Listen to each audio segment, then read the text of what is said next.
cada mañana, el mismo filo invisible me laceraba por dentro, un ardor sordo que no cedía ni con té ni con calmantes, y aunque mi intuición me decía que algo no estaba bien, la voz segura de mi esposo, tan profesional, tan acostumbrada a diagnosticar cuerpos ajenos, apagaba mis dudas con explicaciones suaves y frías sobre hormonas y envejecimiento, como si llegar a los 40 justificara el tormento que me partía en dos. Él sonreía tranquilo mientras yo me encogía en la cama, sudando frío, temiendo que al levantarme algo dentro de mí se rompiera del todo. Y sin embargo, una parte de mí aún confiaba en su palabra, porque, ¿cómo no hacerlo si era él quien conocía mi cuerpo mejor que nadie? Así pasaban los días, entre dolores y excusas, entre mi instinto en alerta y su seguridad imperturbable.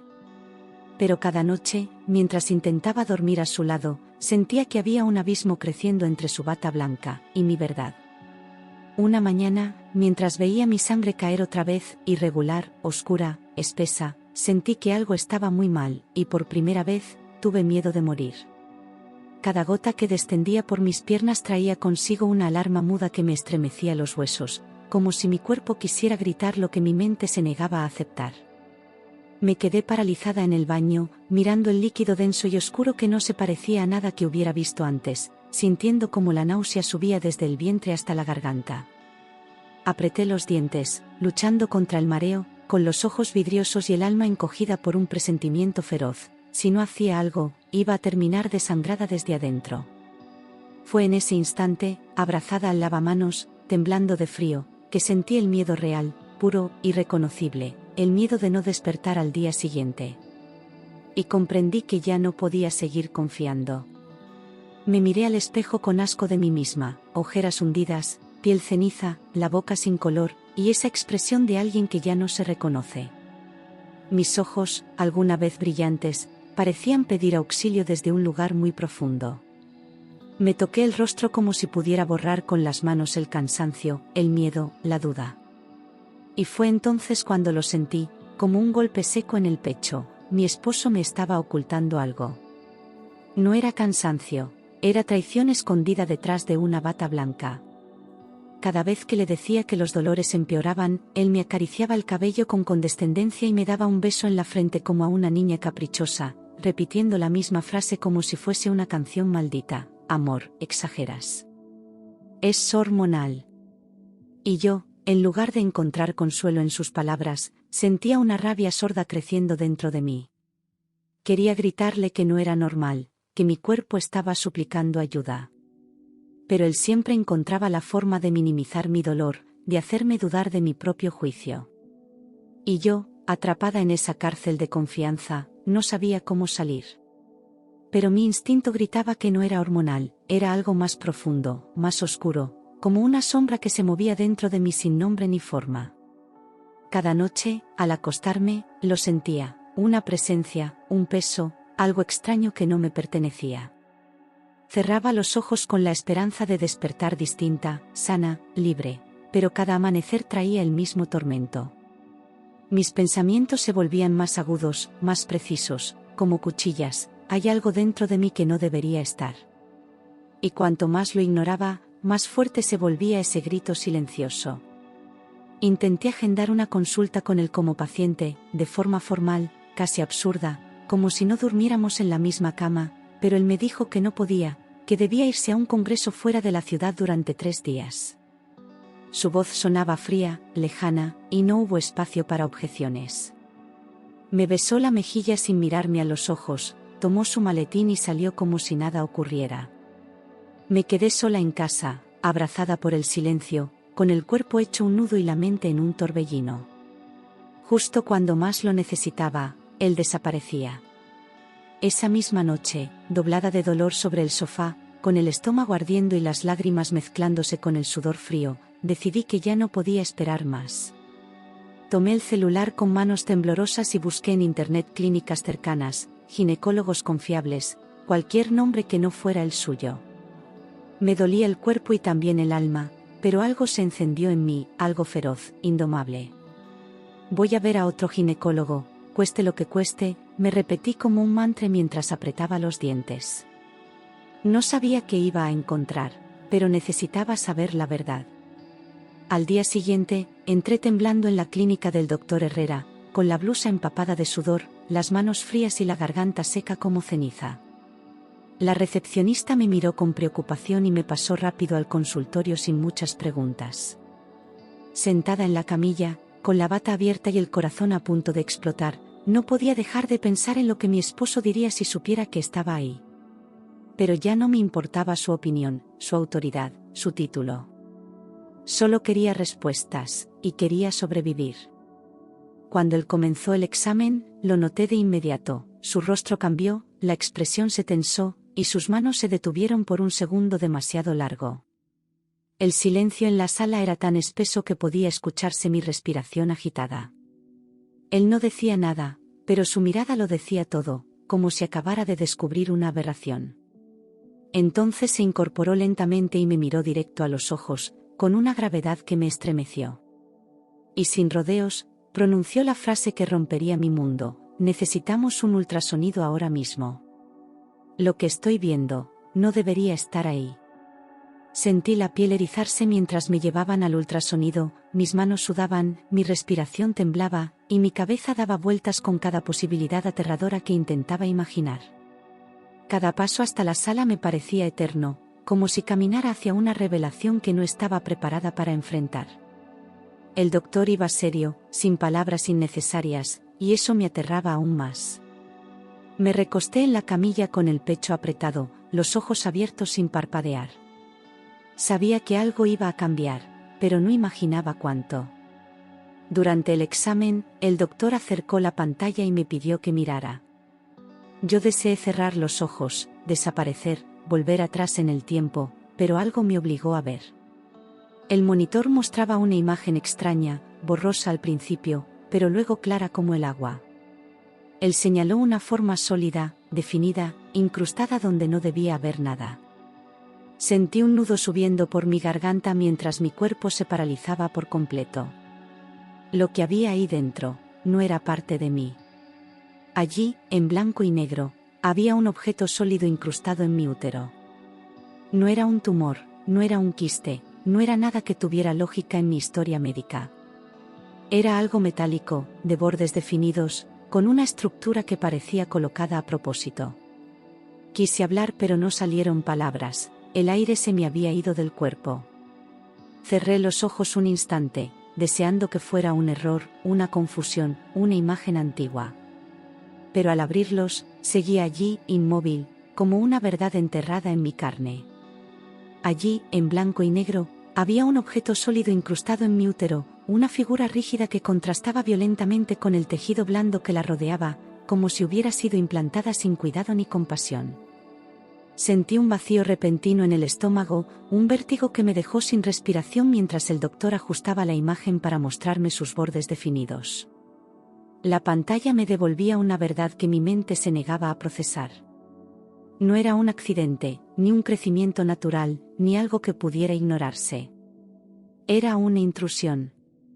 ¿Tienes algún dispositivo anticonceptivo?, preguntó el doctor con la voz baja y tensa, como si temiera la respuesta, y mi corazón se detuvo entre un latido y otro antes de que pudiera negar con firmeza. No, nunca usé uno, dije, sintiendo cómo esas palabras parecían romper el aire que nos rodeaba. Él desvió la mirada hacia la pantalla con una preocupación que ya no podía ocultar. Podía ver la conclusión formándose en su mente, más rápida que en la mía. Y su silencio era más aterrador que cualquier diagnóstico. El doctor respiró hondo antes de hablar, sosteniéndose en la mesa como si también necesitara estabilidad, y me dijo que la situación era grave, muy grave, con esa claridad fría que los médicos solo usan cuando ya no hay espacio para suavizar la realidad. Su tono me atravesó como un cuchillo, dejando claro que lo que estaba dentro de mí no era algo que pudiera esperar. Sentí un temblor recorrerme desde la nuca hasta los pies, como si mi cuerpo entendiera antes que yo. Él mantenía la vista en el monitor, evitando mis ojos. Y eso me confirmó que algo estaba terriblemente mal.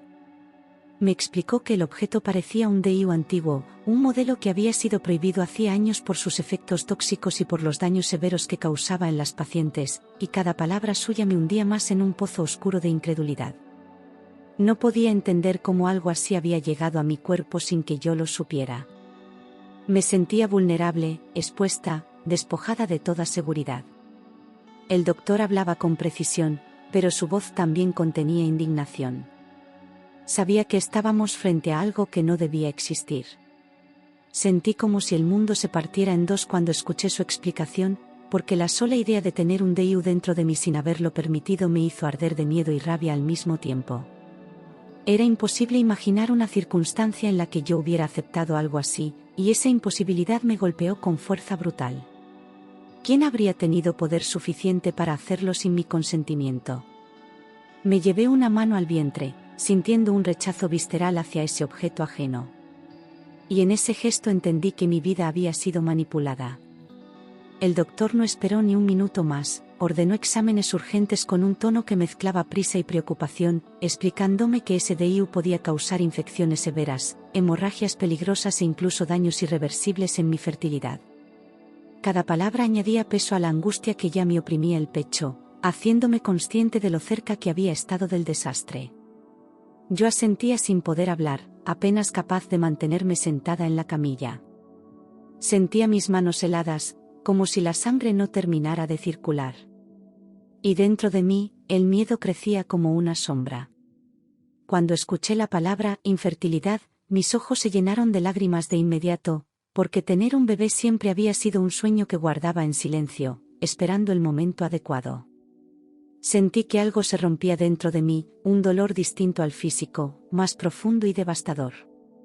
La idea de que ese sueño hubiera sido arrebatado sin mi conocimiento me desgarró. Me llevé una mano a la boca intentando contener un sollozo que igual se escapó. Era como si todo mi futuro se tambaleara frente a mí. Mientras esperaba los resultados de los exámenes, mi mente comenzó a viajar sin control hacia el pasado, hacia los recuerdos que había mantenido guardados sin cuestionarlos, hasta llegar a un punto clave, mi cirugía de retirada de quistes de hace 5 años. La sala de espera giraba a mi alrededor, pero yo solo veía la camilla, las luces blancas, el olor a anestesia. Reviví aquella sensación de confusión al despertar, esa voz tranquilizadora diciéndome que todo había salido bien. Y una duda terrible comenzó a formarse como un eco persistente. Aquella cirugía había sido realizada por mi propio esposo, quien insistió en operarme personalmente, asegurándome que nadie más cuidaría de mí con tanto detalle y dedicación, y yo había aceptado sin sospechas porque confiaba en él como médico y como hombre. Recordé su seguridad al explicarme el procedimiento, su tono dulce cuando me tranquilizaba antes de dormir bajo la anestesia. Todo parecía tan lógico entonces. Pero ahora, ese recuerdo adquiría un matiz oscuro que me erizaba la piel. Había algo escondido en aquella sala que yo no había visto. Recordé cómo desperté nauseada, desorientada, con un dolor extraño que él atribuyó al procedimiento, y cómo me acarició la frente diciendo que todo había salido perfectamente. Creí en sus palabras sin cuestionar nada, todavía bajo los efectos de la anestesia, demasiado vulnerable para notar cualquier detalle fuera de lugar. Ahora, sin embargo, cada una de esas escenas regresaba con una nueva intención, más retorcida, más siniestra. Me pregunté qué había hecho mientras yo dormía. Y un escalofrío me recorrió la columna al imaginar la respuesta. Pero, ¿y si él había hecho algo más? Pensé mientras el recuerdo de su mirada tranquila en aquella sala de operaciones adquiría un sentido completamente diferente, como si detrás de cada gesto hubiera habido una intención que yo nunca imaginé. Sentí un sudor frío recorrerme la espalda al comprender que durante esa cirugía yo estuve indefensa, dormida, vulnerable ante sus manos. Cada segundo bajo anestesia se convirtió en una amenaza retroactiva. Me pregunté cuántas decisiones tomó sin consultarme. Y la primera chispa del horror real comenzó a encenderse dentro de mí. Una náusea profunda me invadió cuando entendí que mis síntomas habían comenzado justo después de aquella cirugía, como un eco prolongado de algo que jamás debió ocurrir, y esa coincidencia dejó de ser casualidad para convertirse en una acusación silenciosa. Mi memoria empezó a unir piezas que antes no tenían forma pero ahora encajaban con una exactitud cruel. El dolor, el sangrado, el cansancio perpetuo. Todo había empezado allí. Me llevé las manos al vientre, temblando, sintiendo el peso de esa revelación. Y supe que la verdad estaba más cerca de lo que quería aceptar. El doctor Herrera confirmó que el objeto llevaba aproximadamente 5 años dentro de mi cuerpo, y esa cifra cayó sobre mí como una sentencia, porque coincidía exactamente con la fecha de la operación que yo había intentado olvidar. Él habló con cautela, cuidando cada palabra, pero su expresión no dejaba espacio para dudas. Me explicó que no había forma de que ese DIU estuviera allí sin haber sido colocado intencionalmente. Sentí como mi respiración se agitaba, atrapada entre incredulidad y terror. Todo apuntaba hacia un mismo origen. Mi piel se heló al comprender que habían pasado exactamente 5 años desde la cirugía que mi esposo me hizo, y esa exactitud convertía la sospecha en una verdad casi irrefutable que me quemaba por dentro.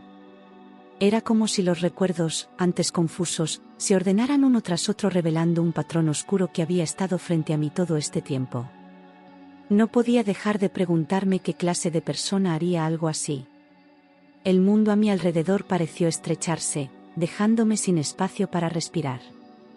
Y la traición comenzó a tomar forma real.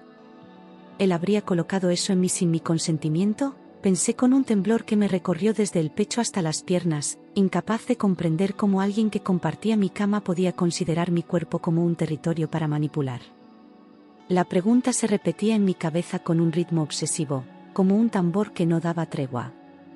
Intenté buscar una explicación más humana, menos monstruosa, pero no encontré ninguna. Mi garganta se cerró al imaginarlo actuando mientras yo dormía. Y su silencio durante años se volvió más perturbador que nunca. ¿Por qué? ¿Para qué?, me pregunté una y otra vez, intentando descifrar una lógica que no existía, porque ningún motivo justificaba violar mi cuerpo de esa manera, arrebatándome decisiones que solo me correspondían a mí. Sentí rabia, confusión y un dolor tan hondo que parecía desbordar mis huesos.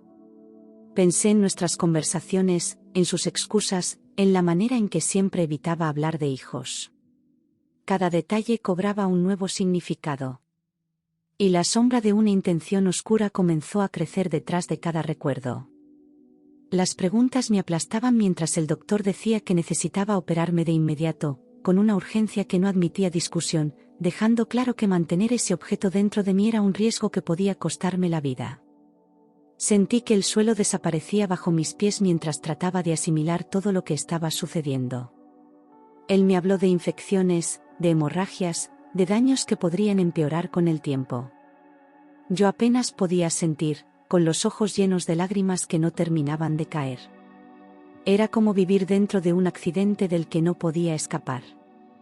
El doctor tomó mi mano con firmeza y me dijo que lo que tenía dentro no era un accidente, sino una intervención deliberada, y sus palabras se clavaron en mi mente como un sello definitivo, derrumbando cualquier intento de negación. Sentí una corriente eléctrica recorrerme el cuerpo, una mezcla de miedo y alivio por tener al menos una verdad concreta entre tantas dudas. Mi corazón latía con fuerza, como si quisiera romperse para liberar el dolor acumulado. Él me pidió que me preparara para lo que vendría. Y su tono serio dejó claro que mi vida estaba a punto de cambiar. Fui internada de urgencia y temblaba tanto que apenas podía sostener el bolígrafo para firmar los documentos, mientras las enfermeras intentaban tranquilizarme con voces suaves que apenas lograba escuchar. Mi mente estaba inundada de imágenes confusas que se mezclaban con el sonido de mis propios latidos. Sentía el cuerpo liviano, como si flotara sobre una realidad insoportable. Todo avanzaba rápido, demasiado rápido, y yo ya no tenía control sobre nada. Solo sabía que necesitaban sacarme aquello cuanto antes. Antes de dormir con la anestesia, la última imagen que vi fue la del DIU prohibido brillando en la pantalla, un destello metálico que parecía burlarse de mí mientras las luces del quirófano se volvían borrosas. Intenté mover los labios para decir algo, pero las palabras no salieron. Un frío repentino me envolvió mientras el sueño artificial me arrastraba sin resistencia.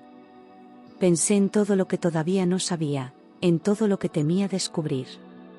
Y luego, la oscuridad me reclamó por completo. Desperté horas después, aturdida, con la garganta seca y el cuerpo cubierto de sudor frío, sin saber si era de la anestesia o del miedo acumulado. Parpadeé varias veces hasta que reconocí el techo blanco de la habitación, los monitores pitando a mi lado, y la sombra del doctor Herrera acercándose en silencio. Sentía el vientre adolorido, pero también extraño, como si algo hubiera cambiado para siempre. Me llevé la mano al abdomen con delicadeza, temiendo lo que iba a saber. Y entonces, lo vi entrar con un sobre transparente en las manos. El doctor entró con ese sobre plástico en el que, sin decir palabra, se podía ver claramente un objeto metálico, retorcido, con bordes oscuros y marcas del tiempo, como si hubiera sido rescatado del olvido. Caminó hacia mí con pasos firmes, pero el gesto en su rostro era de pesar. Yo no apartaba la mirada de aquel sobre que parecía contener el horror que me había devorado durante años. Lo sostuvo frente a mí, en silencio, esperando que yo estuviera lista. Pero no lo estaba, nunca lo estaría. «Esto es lo que sacamos de tu útero», dijo finalmente, con una voz baja pero firme, dejando caer la frase como una sentencia que no necesitaba explicación. El mundo se detuvo por un instante mientras mis ojos se fijaban en ese pequeño monstruo brillante que había vivido dentro de mí sin mi consentimiento. Sentí una punzada de rabia tan intensa que me hizo temblar, mezclada con asco y una tristeza que no tenía forma. No podía apartar la vista de ese objeto. Era la prueba material de una traición impensable. Abrí los ojos de par en par, sintiendo cómo la incredulidad se convertía en certeza al ver que todo era real, que no había sido una paranoia ni una exageración ni un error hormonal como él me repetía una y otra vez. Ese objeto había estado dentro de mí por años, alterando mi cuerpo, robándome salud, sueños y posibilidades. El horror no era simbólico, era físico, palpable, con bordes filosos que ahora descansaban en una bolsa. Me tapé la boca con la mano para no gritar. Era demasiado real. Es un modelo antiguo, retirado del mercado. No debería existir, continuó el doctor con seriedad, explicando que ese tipo de DIU había sido prohibido hacía más de una década por sus efectos dañinos y su fabricación defectuosa. Me dijo que solo podía encontrarse en lugares sin control médico o a través de canales ilegales. Yo lo escuchaba sin poder reaccionar, con la mente inundada de imágenes confusas. ¿Dónde lo había conseguido mi esposo? ¿Por qué tenía acceso a algo así? Cada respuesta abría una herida nueva. El doctor habló firme, con un tono ya libre de dudas. Alguien te colocó esto, y no fue por error.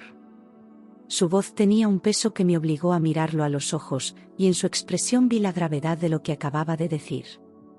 Sentí que el mundo se desmoronaba bajo mis pies mientras intentaba procesar el alcance de esas palabras. No había accidente, no había confusión, no había negligencia, había intención. Y eso era lo más desgarrador de todo. Entré en shock, mis manos comenzaron a temblar, mi respiración se volvió errática y no podía hablar ni llorar, como si el cuerpo se negara a sentir por miedo a desbordarse. El llanto llegó de golpe, como una tormenta que se había estado conteniendo por semanas, por años. Grité sin voz, con los ojos llenos de lágrimas calientes que caían sin control. Todo lo que había sospechado, lo que había temido, ahora tenía forma. Y dolía más de lo que jamás imaginé. ¿Por qué mi esposo me haría algo así? ¿Por qué? Repetía en mi cabeza sin descanso mientras trataba de buscar razones en lo que una vez fue amor, respeto, complicidad. Pero todo se quebraba, todo se retorcía como el objeto en el sobre, y nada tenía lógica ni perdón. Pensé en todas las veces que me cuidó después de esa cirugía, en cómo me miraba, en cómo me mentía sin temblar. La rabia se mezclaba con la tristeza hasta hacerse insoportable. Y su rostro, que tanto amé, ahora me causaba miedo. El hospital notificó a las autoridades sin demora, cumpliendo con el protocolo ante un caso de violación médica tan grave, y ese solo hecho me hizo comprender que lo que había vivido no era solo una traición personal, sino un crimen. Una enfermera me explicó que debía hablar con la policía, que vendrían a entrevistarme cuanto antes. Yo asentí sin palabras, todavía con el corazón acelerado, intentando mantenerme entera. No sabía cómo contar algo que yo misma no terminaba de entender. Pero sabía que ya no podía quedarme callada. La policía me entrevistó en la misma habitación donde apenas horas antes había despertado de la cirugía, rodeada por paredes blancas que ahora se sentían como testigos mudos. Me preguntaron con calma quién había realizado mi operación 5 años atrás, y mi voz se quebró al responder, porque decirlo en voz alta era convertir el horror en realidad. Mi esposo, él es ginecólogo, logré decir con un hilo de voz, sintiendo cómo se deshacía algo dentro de mí. El oficial bajó la mirada por un segundo. Y en ese silencio, todo cambió. Mi voz se quebró cuando lo dije, como si mi garganta se negara a pronunciar aquellas palabras. Mi esposo, él es ginecólogo. Al escucharlo en voz alta, todo adquirió una dimensión aún más dolorosa, como si cada sílaba fuera una confesión de algo impensable. El oficial me observó en silencio, dejando que el peso de la frase cayera entre nosotros. No había vuelta atrás. Yo acababa de señalar al hombre con quien compartí mi vida, como el causante de mi mayor herida. El oficial levantó las cejas, comprendiendo todo en un instante, y lo anotó sin hacerme repetirlo, como si ya supiera que detrás de mi dolor había algo mucho más oscuro. Su rostro pasó de la incredulidad a la firmeza en segundos, mientras sus preguntas se volvieron más detalladas, más técnicas. Yo respondía con lo poco que recordaba, todavía entumecida por el impacto. Cada dato, cada silencio de mi esposo en el pasado, cobraba un nuevo sentido. Y su mirada lo decía todo, esto era solo el comienzo. Cuando revisaron el registro de la cirugía, faltaban páginas enteras del expediente, y eso encendió todas las alarmas dentro del hospital. El equipo médico no podía explicar cómo un archivo tan importante había sido alterado sin dejar rastro visible en el sistema. Alguien lo había manipulado con precisión quirúrgica, sabiendo exactamente qué esconder. Yo observaba en silencio mientras los médicos cruzaban miradas de preocupación. Y la certeza se volvía más insoportable, él había planeado todo. Mi esposo había alterado el expediente, borrando cualquier indicio de lo que realmente hizo en esa sala de operaciones, ocultando pruebas con la frialdad de quien no teme ser descubierto. El doctor Herrera, indignado, explicó que eso era un delito grave, más allá de la ética profesional. Me sentí devastada, como si me hubieran arrancado años de vida, años de confianza. Todo lo que compartimos se volvió falso, contaminado. Y la rabia comenzó a sustituir lentamente el dolor. Descubrieron que él mintió en el informe sobre el procedimiento, anotando una operación rutinaria que nunca justificó el tiempo que estuve anestesiada ni los síntomas posteriores que presenté. El documento parecía cuidadosamente editado para parecer normal, pero sus omisiones eran evidentes para cualquier especialista. Era claro que quiso borrar su rastro. Yo cerré los ojos con fuerza al imaginar sus manos escribiendo esa mentira, tan tranquilo, tan seguro. Como si yo nunca fuera a descubrirlo. La investigación avanzó rápidamente, y la policía encontró algo aún más perturbador: su historial de llamadas, transacciones y movimientos revelaban una vida paralela. No era solo el engaño médico, era algo mucho más profundo. Había compartimentos secretos en su mundo, espacios que yo nunca conocí. Y entre todo ese laberinto, apareció un nombre. Una dirección. Una familia que no era la mía. Mi esposo tenía una doble vida. No era una metáfora ni una exageración. Literalmente vivía con otra mujer en otro barrio, en otra casa, con otra rutina, como si mi existencia fuera un paréntesis que él abría y cerraba a conveniencia. Me mostraron fotos, registros, incluso facturas a nombre de ella. Era real. Y la traición dejó de ser emocional, se volvió tangible, sólida, insoportable. Vivía con otra mujer, y tenían una hija de 4 años.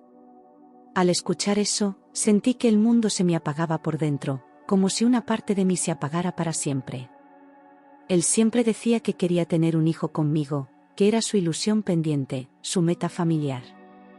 Pero ahora todo tenía sentido, me mantenía infértil para no poner en riesgo la otra vida que ya había construido. Una vida que él eligió, mientras destruía la mía. Mi corazón se rompió como vidrio al pensar en cada promesa que me hizo, en cada caricia fingida, en cada «te amo» que ahora sonaba hueco. Nada era verdad.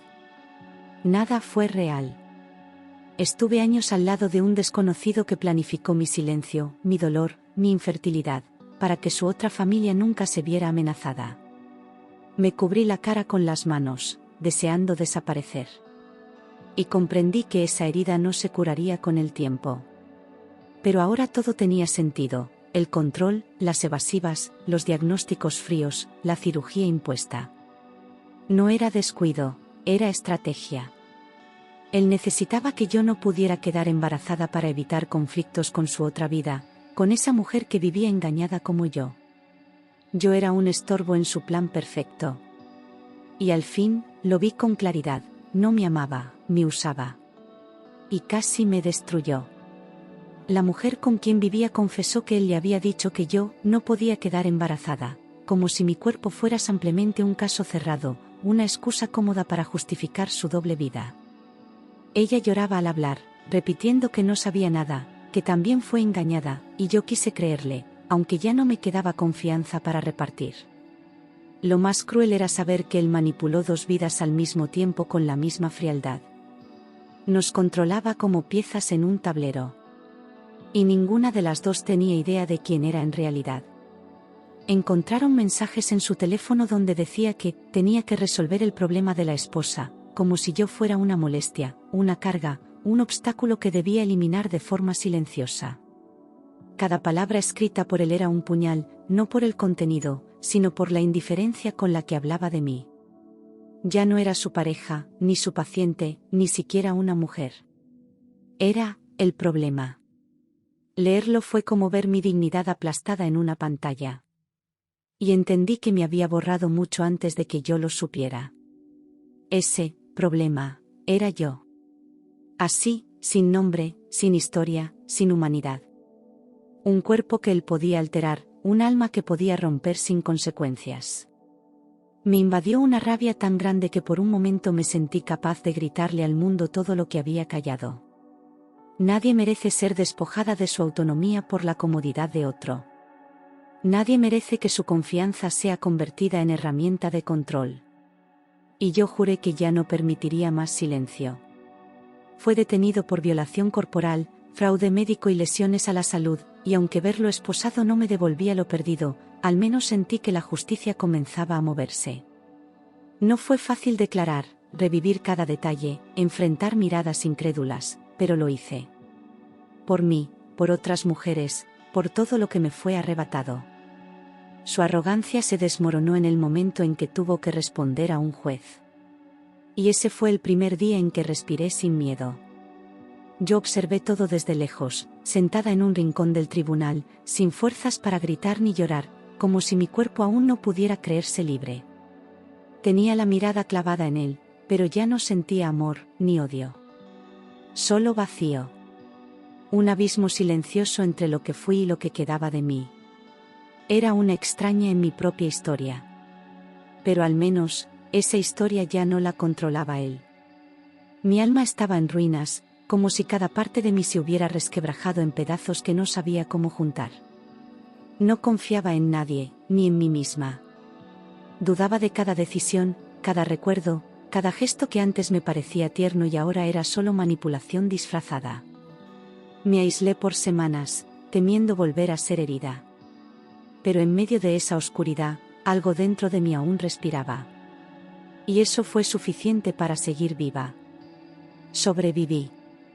No fue una palabra que dije en voz alta, fue una sensación que se instaló en el pecho un día cualquiera, cuando logré dormir sin despertarme gritando, cuando pude mirarme al espejo sin bajar la mirada.